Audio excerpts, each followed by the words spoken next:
മലയാള സാഹിത്യ വിമർശന സമ്പ്രദായത്തിൽ നവീന വിമർശകരിൽ പ്രമുഖരായ കെ.പി. അപ്പൻ, രാജാകൃഷ്ണൻ, ആശാ മേനോൻ തുടങ്ങിയവരുടെ വിമർശന സമ്പ്രദായത്തിൽ പ്രകടിപ്പിക്കുന്ന നവീന വിമർശനം പ്രകടമാക്കുന്ന 5 സവിശേഷതകൾ.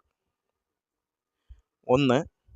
അസ്തിത്വ ദർശനത്തെയും ലാവണ്യവാദത്തെയും കൂട്ടിക്കലർത്തുക. 2.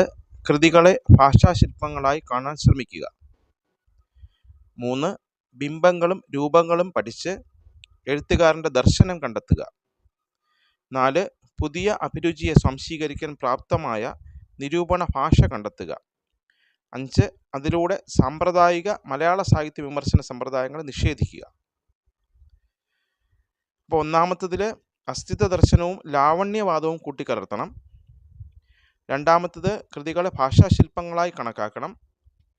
മൂന്നാമത്തത് ബിംബങ്ങളും രൂപങ്ങളും പഠിച്ച് എഴുത്തുകാരൻ്റെ ദർശനം എന്താണോ അത് കണ്ടെത്തണം. നാലാമത് പുതിയ അഭിരുചിയെ സംശീകരിക്കാൻ പുതിയ നിരൂപണ ഭാഷ കണ്ടെത്തണം.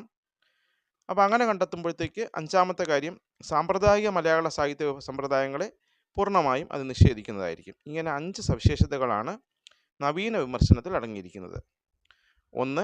അസ്തിത്വ ദർശനത്തെയും ലാവണ്യവാദത്തെയും കൂട്ടിക്കലർത്തുക. 2. കൃതികളെ ഭാഷാശില്പങ്ങളായി കാണാൻ ശ്രമിക്കുക. 3. ബിംബങ്ങളും രൂപങ്ങളും പഠിച്ച് എഴുത്തുകാരൻ്റെ ദർശനം കണ്ടെത്തുക.